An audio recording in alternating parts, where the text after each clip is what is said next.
नमस्कार दोस्तों, SN electrical academy के यूट्यूब चैनल पे आप सभी का स्वागत है। दोस्तों, अभी रिसेंटली यूपीपीसीएल टीजीटी का पेपर हुआ था। उसी पेपर का हम कंप्लीट सॉल्यूशन करेंगे। इस वीडियो में हम 17 नवंबर 2023 की सेकेंड शिफ्ट के क्वेश्चन का सॉल्यूशन करेंगे। वीडियो को कंप्लीट वॉच कीजिएगा। प्रत्येक क्वेश्चन का हम अच्छे से समझाने का प्रयास करेंगे। साथ ही साथ वीडियो अच्छी लगे तो वीडियो को लाइक कीजिएगा और अपने दोस्तों में भी आप सब वीडियो को ज़रूर शेयर कीजिएगा। और जो भी स्टूडेंट चैनल पे पहली बार होंगे प्लीज़ चैनल को सब्सक्राइब जरूर कर लेंगे।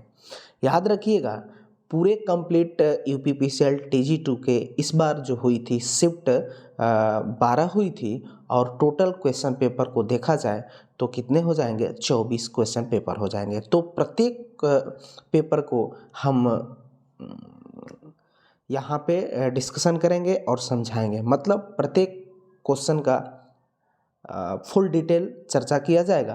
तो चलिए आज के हम सेशन को स्टार्ट करते हैं।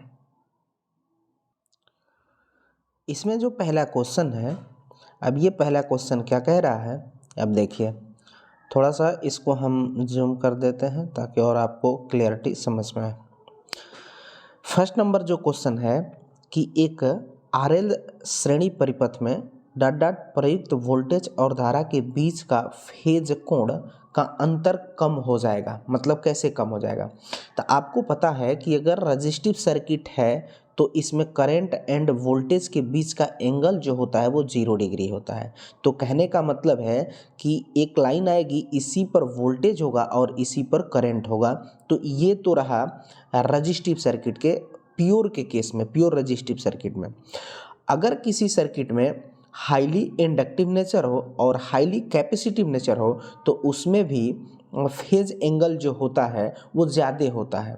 और प्योर इंडक्टिव में के केस में कहें तो वो 90 डिग्री होता है और प्योर कैपेसिटिव के केस में कहें तो वो भी 90 डिग्री होता है। अब देखिए, अगर कैपेसिटिव सर्किट है तो उसके केस में होगा क्या कि कैपेसिटिव सर्किट है तो यहाँ पे करंट हो जाएगी और यहाँ पे वोल्टेज हो जाएगा। मतलब कहने का है कि प्योर कैपेसिटिव के केस में जो करंट होगी वो वोल्टेज से 90 डिग्री लीड करेगी। इसी तरीके से प्योर इंडक्टिव के केस में क्या होगा कि प्योर इंडक्टिव के केस में जब ये हम ग्राफ बनाएंगे तो यहाँ पे इंडक्टिव के केस में करंट जो होगी वो वोल्टेज से 90 डिग्री लैग कर जाएगी प्योर इंडक्टिव के केस में। अब क्वेश्चन पे आइए। क्वेश्चन जो कह रहा है कि वोल्टेज और करंट के बीच का फेज अंतर कब कब होगा। तो ये बताइए, अगर किसी सर्किट के नेचर जो है हाईली इंडक्टिव और हाईली कैपेसिटिव का, मतलब कि XC और XL के यदि मान को अगर हम कम करेंगे तो ये जो एंगल है ये तो कम होने लगेगा ना। तो जब ये कम होने लगेगा तो इसका मतलब है कि अगर वोल्टेज और करंट के बीच का एंगल जब कम होगा, इसका मतलब है कि उस सर्किट में XL और XC का जो मान है वो भी कम हो रहा है। और एक ही चीज़ यहाँ पे दिया गया है, देखिए ऑप्शन नंबर डी में कि XL कम होने पर वोल्टेज और करंट के बीच का जो फेज अंतर होगा वो कम आएगा। इसलिए option number D correct answer हो जाएगा। अगला क्वेश्चन, अगला जो क्वेश्चन है ये न्यूमेरिकल है, ज़बरदस्त क्वेश्चन है, इसको अच्छे से आप समझिएगा। इसमें है कि 0.1 mm लंबाई के वायु अंतराल में 1000 एम्पियर टर्न बाई मीटर का चुंबकन बल क्रियाशील होने पर कितना फ्लक्स उत्पन्न होगा। फ्लक्स घनत्व पूछा है, फ्लक्स घनत्व कितना होगा आपको बताना है।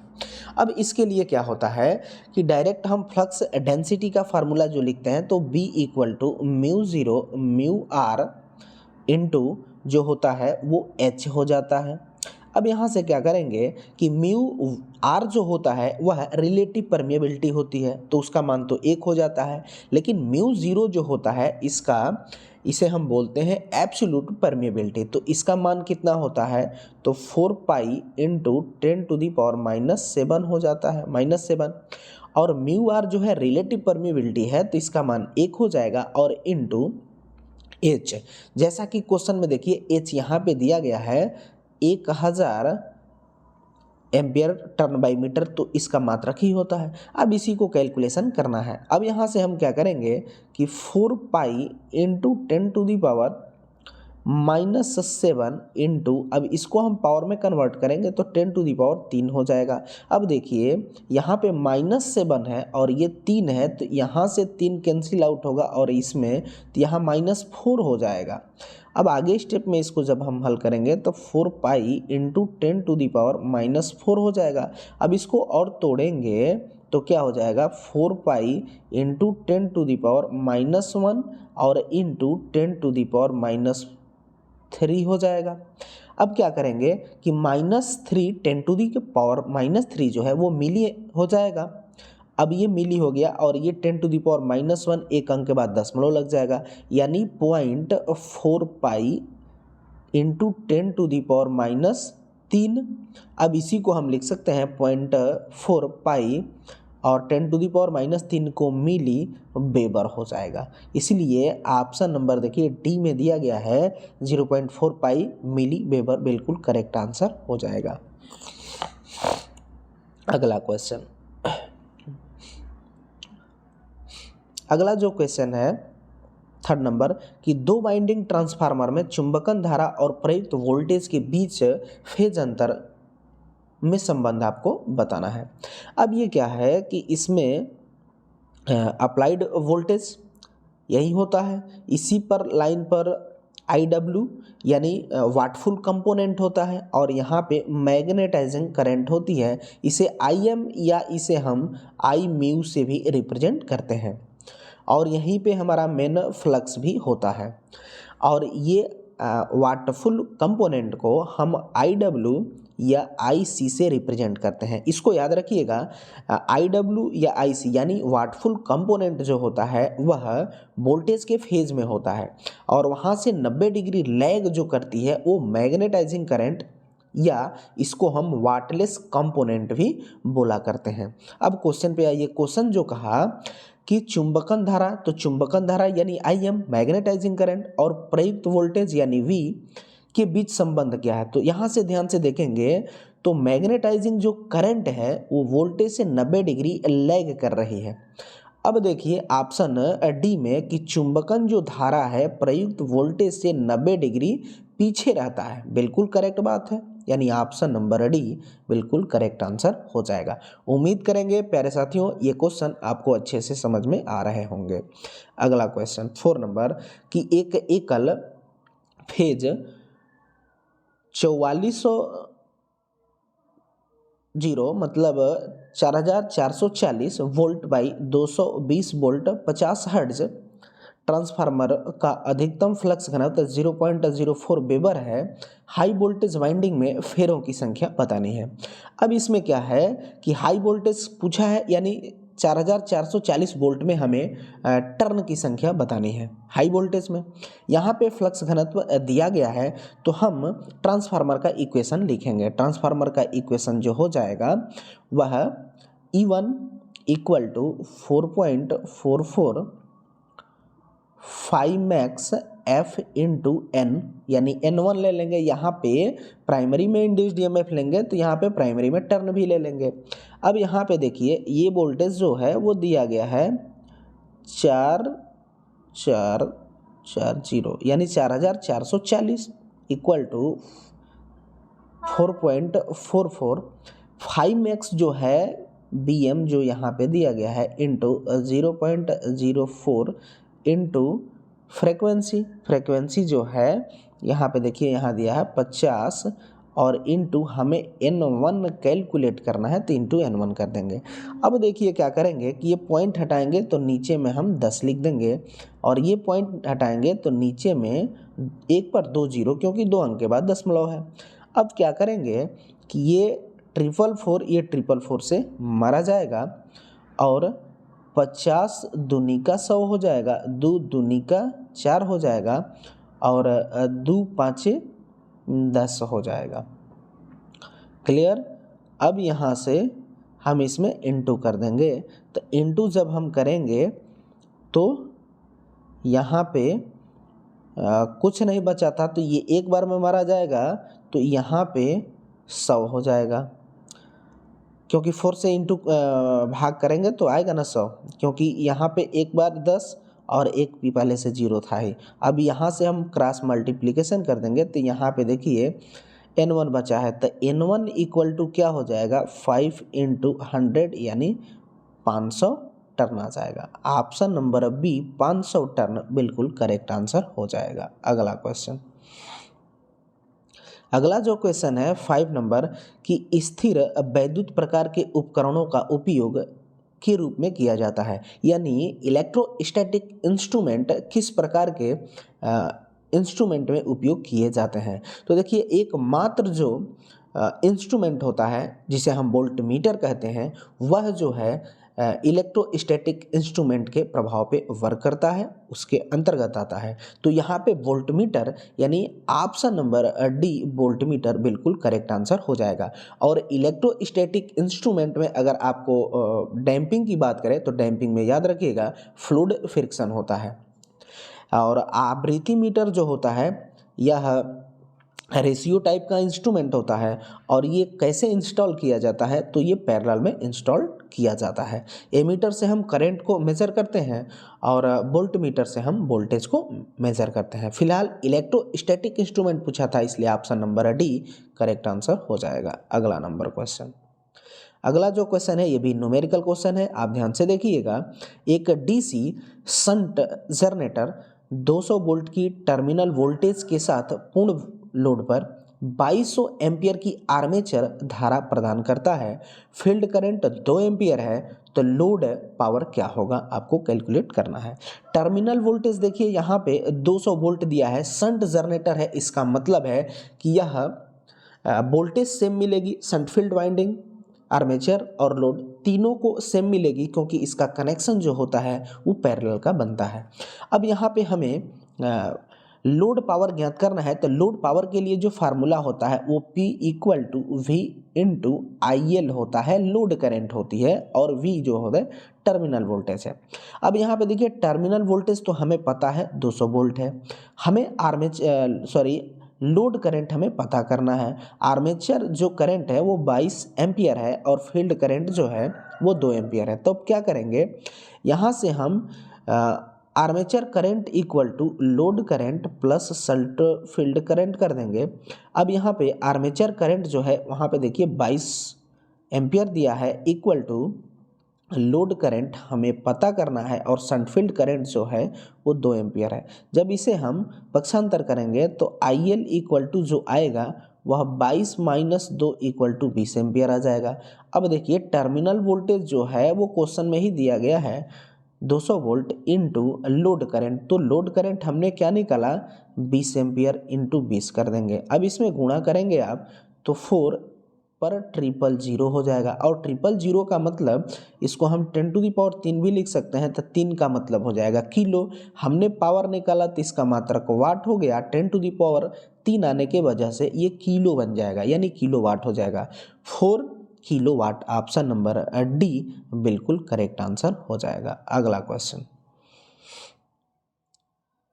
अगला जो क्वेश्चन है 7 नंबर की एक 3 फेज प्रेरण मोटर की स्टेटर हानि और यांत्रिक हानि दक्षता को उपेक्षित करता है तो स्लिप के पद में क्या होगा। इसके लिए एक शॉर्ट ट्रिक होता है, इसको याद रखिएगा। पीजी को हम एयर गैप कहते हैं, संबंध है PU कॉपर लॉस, संबंध है मैकेनिकल डेवलप्ड पावर।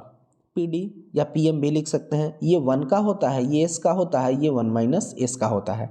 अब यहाँ पे कह रहा है कि स्टेटर हानि और यांत्रिक हानि दक्षता के रूप में, तो दक्षता के रूप में हम निकालते हैं तो क्या लेते हैं PG और PM यानी मैकेनिकल डेवलप्ड पावर ले लेते हैं।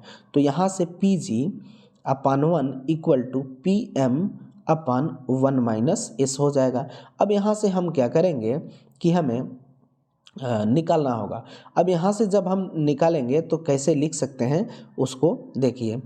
अब यहाँ से हम अगर PM निकालते हैं तब PM equal to 1 minus S into PG कर देंगे। अब आगे इसको हल करेंगे तो PM upon PG equal to 1 minus S कर देंगे, और 1 माइनस एस जो होता है यही इफिशियंसी होती है, दक्षता होती है। यानी हम दक्षता के रूप में स्टेटर लॉस और मैकेनिकल लॉस को दक्षता के रूप में यदि कन्वर्ट करते हैं तो उसे हम क्या लिख सकते हैं, 1 माइनस एस लिख सकते हैं, यानी PM अपन PG, यानी option number D 1 minus S बिल्कुल करेक्ट आंसर हो जाएगा। अगला क्वेश्चन, अगला जो क्वेश्चन है 8 नंबर की, निम्नलिखित में से कौन सा विकल्प आवृत्ति मीटर का एक प्रकार नहीं है। आवृत्ति मीटर जो होता है ये जो है रेशियो टाइप का भी इंस्ट्रूमेंट होता है। इसके बाद आप ऑप्शन देखिए, ऑप्शन जो है अनुपातिक मापी प्रकार, यानी जो है रेशियो टाइप का इंस्ट्रूमेंट, तो ये फ्रीक्वेंसी मीटर होता है। विद्युत रेजोनेंस टाइप का ये भी फ्रीक्वेंसी मीटर होता है, और मैकेनिकल रेजोनेंस टाइप का ये भी फ्रीक्वेंसी मीटर होता है। फ्रीक्वेंसी मीटर जो होता है याद रखिएगा, इंस्टॉल जो किया जाता है ये पैरेलल में किया जाता है। अब कह रहा है कि नहीं है, नहीं का मतलब है कि स्थिर वैद्युत प्रकार यानी इलेक्ट्रोस्टैटिक इंस्ट्रूमेंट। तो इलेक्ट्रोस्टैटिक इंस्ट्रूमेंट के अंतर्गत केवल वोल्ट मीटर आता है, इसलिए यहाँ पे गलत आंसर होगा option number D. Electrostatic instrument जो होता है केवल वोल्ट मीटर होता है, फ्रीक्वेंसी मीटर नहीं आएगा। Option number D correct answer हो जाएगा। बाकी के ऊपर के जो है वो फ्रीक्वेंसी मीटर के टाइप में आते हैं। अगला जो क्वेश्चन है 10 नंबर की, का उपयोग करके विद्युत शक्ति को AC से DC में रूपांतरित करने के लिए मोटर जनरेटर सेट का प्रयोग किया जाता है, जिसे हम शॉर्ट में MG सेट भी बोला करते हैं, मोटर जनरेटर सेट। ये जो होती है इसमें दो मशीनें कपल्ड होती है, एक तो होती है 3 फेज या सिंगल फेज इंडक्शन मोटर, और साथ ही साथ इसके साफ्ट पर ही कपल्ड होता है एक DC शंट जनरेटर या कंपाउंड जनरेटर होता है। तो इसमें दो मशीनें कपल्ड होती हैं।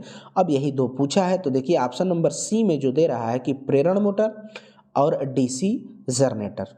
अब ये ध्यान रखिएगा, DC प्रेरण मोटर में जो आएगा वो सिंगल भी हो सकता है और 3 फेज भी हो सकता है। अपने अकॉर्डिंग जो भी ज़रूरत होगी उसके अनुसार हम प्रीफर करेंगे।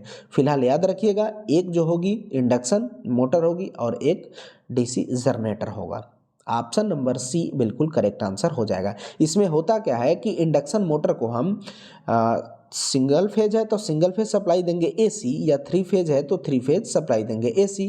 अब ये इंडक्शन मोटर जब रोटेट करने लगती है तो इसी के शाफ्ट पे जनरेटर लगता है। जनरेटर को आपको भी पता है कि मैकेनिकल पावर चाहिए उसको घुमाने के लिए, तब ये मैकेनिकल पावर ये इंडक्शन मोटर से मिल जाता है और वहाँ से वो जनरेटर चलने लगता है, और इसके बाद जनरेटर आउटपुट में हमें DC कन्वर्ट करने लगता है। जब आप ITI किए होंगे तो आपके वर्कशॉप में ये MG सेट रहता ही रहता है, ज़रूर आप देखे होंगे। अगला क्वेश्चन, अगला जो क्वेश्चन है 10 नंबर की, फ्लक्स लीकेज का गुणनफल होता है। फ्लक्स लिंकेज, लिंकेज का मतलब कि कोई वाइंडिंग है, पास वाली वाइंडिंग को लिंक किया, वह लिंकेज फ्लक्स होता है। और एक होता है लीकेज फ्लक्स। लीकेज फ्लक्स वह फ्लक्स होता है कि जो कोई एक वाइंडिंग है उस वाइंडिंग के आसपास, मतलब वह फ्लक्स जो पास वाली कॉइल को लिंक नहीं किया वो लीकेज फ्लक्स होगा। यहाँ लिंकेज फ्लक्स, वह वाइंडिंग को लिंक किया है वो फ्लक्स क्या होगा, तो उस कॉइल में टर्न की संख्या N और उसमें बहने वाली करंट के गुणनफल को हम लिंकेज फ्लक्स कहते हैं। यानी NI होता है, यानी फेरों की संख्या, और फ्लक्स फाई होता है, फ्लक्स फाई होता है। N फाई के गुणनफल को हम लिंकेज फ्लक्स कहते हैं, यानी ऑप्शन नंबर बी बिल्कुल करेक्ट आंसर हो जाएगा। NI लिखेंगे तो ये तो MMF हो जाएगा, एम्पियर टर्न हो जाएगा। अगला क्वेश्चन, अगला जो क्वेश्चन है कि DC जनरेटर के किस भाग में EMF प्रेरित होता है। DC जनरेटर है तो उसके किस भाग में EMF डेवलप्ड होगा, वो आर्मेचर वाइंडिंग होती है, यानी ऑप्शन नंबर बी बिल्कुल करेक्ट आंसर हो जाएगा। आर्मेचर वाइंडिंग में ही EMF इंड्यूस होता है और उसके अकॉर्डिंग हमें DC और AC में कन्वर्ट करने के लिए कम्यूटेटर लगा करके हम आउटपुट में जो हमें रिक्वायरमेंट होती है उसको हम यूज करते हैं। अगला क्वेश्चन, अगला जो क्वेश्चन है 12 नंबर की, एकल फेज ऑटो ट्रांसफार्मर में वाइंडिंग की संख्या क्या होती है। एकल फेज ऑटो ट्रांसफार्मर है तो इसमें ऑटो में केवल एक ही वाइंडिंग होती है। इसके कुछ हिस्से को हम प्राइमरी और कुछ हिस्से को सेकेंडरी में यूज करके स्टेप अप और स्टेप डाउन के रूप में अपने अकॉर्डिंग इसको सेट करके कर सकते हैं। इसमें केवल एक वाइंडिंग होती है, option number C correct answer हो जाएगा। साथ ही साथ ये भी याद रखिएगा कि ऑटो ट्रांसफार्मर जो होता है वह इंडक्टिवली और कंडक्टिवली दोनों तरीके से वर्क करता है। एक वाइंडिंग होती है ये, और साथ ही साथ ये किस प्रिंसिपल पे वर्क करता है, तो यह सेल्फ इंडक्शन के प्रिंसिपल पे वर्क करता है। और दो वाइंडिंग जो ट्रांसफार्मर होते हैं वो म्यूचुअल इंडक्शन पे वर्क करते हैं। अगला क्वेश्चन, अगला जो क्वेश्चन है इसमें देखिएगा, इसको तो आप ऐसे समझ के इसको आंसर करना है, और कहें तो ये रटने वाला ही क्वेश्चन है कि एक खिलाड़ी का घुटना दूसरे खिलाड़ी की जांघ से टकराने पर लगने वाली चोट को हम क्या कहते हैं, तो इसे नील कहा जाता है। इसको आप थोड़ा सा देख लीजिएगा, ऑप्शन नंबर बी बिल्कुल करेक्ट आंसर हो जाएगा। अगला क्वेश्चन, अगला जो क्वेश्चन है 14 नंबर की, एक विद्युत बल्ब 220 वोल्ट जनरेटर से जुड़ा है और धारा 0.50 एम्पियर है। बल्ब द्वारा खपत की गई शक्ति का मान क्या होगा? पावर पूछा है, आपको आंसर करना है। तो पावर निकालने के लिए हमें क्या करना होगा? P = VI कर देंगे। वोल्टेज देखिए यहाँ पे दिया गया है 220 वोल्ट इंटू करेंट जो है वो 0.50 एम्पियर है। अब यहाँ से जब हम इंटू करेंगे तो 00 हो जाएगा, और 5 दूनी का 10 एक 11 हो जाएगा, और 2 अंक के बाद दशमलव कट जाएगा, यानी 110 हमने P यानी पावर निकाला है तो मात्रक वाट हो जाएगा, यानी 110 वाट। ऑप्शन नंबर बी बिल्कुल करेक्ट आंसर हो जाएगा। अगला क्वेश्चन 15 नंबर, दिए गए निम्नलिखित में वोल्ट मीटर की रीडिंग बतानी है। इस वोल्ट मीटर की हमें रीडिंग बतानी है। इस सर्किट को थोड़ा सा और हम मॉडिफाई करते हैं तो टोटल रेजिस्टेंस को एक रेजिस्टेंस बनाएंगे और ये एक्सल हो जाएगा। ये रेजिस्टेंस जो है सीरीज में लगे हैं तो 5 और 3 के टोटल 8 ओम हो जाएगा, और यहाँ एक्सल का जो मान है वो 6 ओम दिया गया है। अब यहाँ से सप्लाई 100 वोल्ट की कनेक्ट कर देंगे। अब यहाँ पे हमें वोल्टेज जो मिलेगा एक्सल के पास वो क्या मिलेगा, आपको यही बताना है। तो ये बताइए, अगर वोल्टेज टोटल वोल्टेज जो है अप्लाइड वो है 100 वोल्ट का है, अगर हम रेजिस्टेंस के अक्रॉस वोल्टेज पता करेंगे तो हम क्या लिख सकते हैं? VR = I × R, और एक्सल के पर हम अगर वोल्टेज कैलकुलेट करेंगे तो क्या लिख सकते हैं कि VL = I × एक्सल कर देंगे। अब देखिए हमें एक्सल पर पूछा है तो पहले हमें करंट निकालना पड़ेगा। करंट निकालेंगे तो क्या निकालेंगे? टोटल पहले रेजिस्टेंस, तो Z का मान हम निकाल लेते हैं। तो Z = क्या हो जाएगा? R² + एक्सल का स्क्वायर। अब ये है कि R² मतलब 8 का स्क्वायर 64 हो जाएगा, प्लस एक्सल का स्क्वायर मैंने 6 का 36 हो जाएगा। 64 36 जोड़ेंगे तो ये 100 हो जाएगा, वर्गमूल निकालेंगे 10 हो जाएगा। अब यहाँ से I = V/R कर देंगे तो V का मान जो है वह अप्लाइड वोल्टेज 100 वोल्ट है, अपन हमने टोटल रेजिस्टेंस इम्पीडेंस के रूप में निकाला 10, तो ये 0 से 0 मारा जाएगा, 10 एम्पियर करंट हो जाएगी। अब यहाँ पे देखिए एक्सल पर हमें वोल्टेज पता करना है तो हमें करंट मिल गया क्या? 10 एम्पियर। अब देखिए एक्सल पर हमें निकालना है वोल्टेज तो क्या लिख देंगे? VL = I × axle. I का मान जो है 10 एम्पियर है और एक्सल का जो मान है वह 6 ओम है। 10 × 6 = 60 ओम हो जाएगा, यानी 60 वोल्ट हो जाएगा, यानी एक्सल के अक्रॉस जो वोल्टेज हमें मिला वो 60 वोल्ट का मिलेगा। ऑप्शन नंबर बी बिल्कुल करेक्ट आंसर हो जाएगा। उसी तरीके से देखिए यहाँ पे 80 वोल्ट दे रहा है रेजिस्टेंस के अक्रॉस, तो रेजिस्टेंस के अक्रॉस भी आप रखेंगे तो निकल जाएगा। देखिए करंट है 10, तो 10 × R, R कितना है? 8, तो 8 × 80, 80 ये भी आ रहा है, बात बिल्कुल बराबर है। अगला क्वेश्चन, अगला जो क्वेश्चन है 16 नंबर, इसमें आप ध्यान रखिएगा कि तरंग दैर्ध्य 7000 एम्पियर होने पर प्रकाश का रंग क्या होगा। अब इसमें तरंग दैर्ध्य है तो तरंग दैर्ध्य में ये एम्पियर ना होकर हो सकता है मिस्टेक हो, एंगस्ट्राम होना चाहिए, क्योंकि तरंग दैर्ध्य का मात्रक एंगस्ट्राम होता है। अब इसमें क्या है कि इसमें पूछा गया है कि तरंग दैर्ध्य जो 7000 एंगस्ट्रॉम के आसपास वाली है वो किस कलर की होगी? तो इसके लिए एक ट्रिक होता है विवग्योर, VIBGYOR विवग्योर। ये जो क्रम होता है वह तरंग दैर्ध्य यानी लैम्डा का बढ़ने का क्रम है। तो कहें कि सबसे ज़्यादा जो तरंग दैर्ध्य होती है वो रेड की होती है और सबसे कम वायलेट की होती है। तो यहाँ पे 7000 और इसकी रेंज जो होती है वह 3900 से लेकर के 7800 के आसपास होती है। तो 7800 जो है ये रेड का है, 3900 जो है ये वायलेट का है। तो यहाँ पे देखिए 7800 यानी 7000 के आसपास ही तो है, यानी ये जो कलर आएगा वो रेड का आएगा। ऑप्शन नंबर डी बिल्कुल करेक्ट आंसर हो जाएगा। ये विवग्योर याद रखिएगा और इधर से जब आप चलेंगे तो ये तरंग दैर्ध्य बढ़ता हुआ क्रम मिलेगा। अगला क्वेश्चन, अगला जो क्वेश्चन है 17 नंबर की, निम्नलिखित पदार्थों को 20 सेंटीग्रेड पर विद्युत प्रतिरोधकता के आरोही क्रम में व्यवस्थित कीजिए। अब 20 सेंटीग्रेड ये क्यों दिया है? तो याद रखिएगा ये मानक टेम्परेचर होता है, यानी बोल सकते हैं कि रूम टेम्परेचर होता है। और ये जो होता है 25, 26, 27 तक मैक्सिमम टेम्परेचर जाता है 23 से। अब यहाँ पे हम क्या करेंगे कि हमें व्यवस्थित करना है आरोही क्रम। आरोही क्रम का मतलब ये हुआ कि ये बढ़ता क्रम है, अवरोही का हो रहता तो वो घटता क्रम होगा।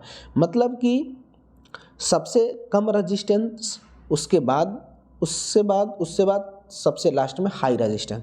तो सिल्वर सबसे अच्छा विद्युत का कंडक्टिव मटेरियल है, तो सिल्वर की रेजिस्टिविटी जो होगी वो कम होगी, यानी सिल्वर पहले आएगा। इसके बाद दूसरे नंबर पे जो आएगा वो निकिल हो जाएगा। निकिल के बाद कौन आ जाएगा? मैग्नीन हो जाएगा। और सबसे लास्ट में ग्लास, इसका रेजिस्टिविटी ज़्यादा होगी। तो यहाँ पे देखिए सिल्वर, निकिल, मैग्नीन, ग्लास, यानी ऑप्शन नंबर बी बिल्कुल करेक्ट आंसर हो जाएगा। अगला क्वेश्चन, अगला जो क्वेश्चन है कि घरेलू वायरिंग का भूसंपर्कन प्रतिरोध लगभग होता है। अब इसमें देखिए अगर सब स्टेशन की बात करें तो अगर सबसे बड़ा सब स्टेशन है, सबसे बड़ा, तो वहाँ पे जो उसका रेजिस्टेंस होता है वह 0.5 ओम होता है। उससे थोड़ा सा छोटा हो वह 1 ओम हो जाता है, और इससे अगर छोटा हो तो 2 ओम होता है। इसके बाद घरेलू में जो रेजिस्टेंस होता है भूसंपर्कन का वह 5 ओम से अधिक नहीं होना चाहिए। यहाँ पे 5 ओम दिया गया है, 5 ओम से कम, इसलिए option number B correct answer हो जाएगा। अगला क्वेश्चन, अगला जो क्वेश्चन है 19 नंबर की, डीसी मशीन का निम्नलिखित में से कौन सा भाग एक स्थैतिक भाग होता है? मतलब डीसी मशीन में वह भाग आपको बताना है जो स्थिर हो, मूवेबल नहीं हो। आर्मेचर कोर जो है, आर्मेचर ही पूरा शाफ्ट पे रहता है, तो फिर वो मूवेबल पार्ट है, तो ये तो मूवेबल पार्ट है।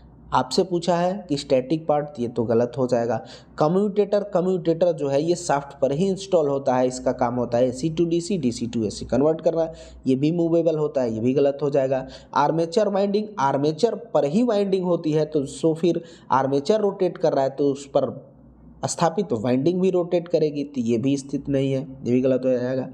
ब्रश जो है ये स्थिर होता है, ब्रश होल्डर में स्थापित होता है, फिक्स होता है, और कम्यूटेटर को बहुत हल्का स्पर्श करके ये करंट या वोल्टेज को ऑब्जर्व करता है और वह सर्किट को डिलीवर करता है। तो स्टैटिक जो भाग है ये ब्रश है, option number B correct answer हो जाएगा।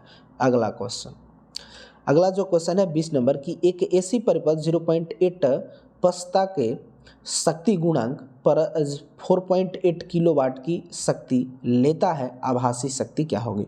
आभासी शक्ति पूछा है, तो यहाँ से देखिए VI ये आभासी शक्ति एपरेंट पावर होता है, और यहाँ पे किलोवाट या वाट कहें तो ये एक्टिव पावर होता है, और यहाँ पे रिएक्टिव पावर होता है kVAR हो जाएगा।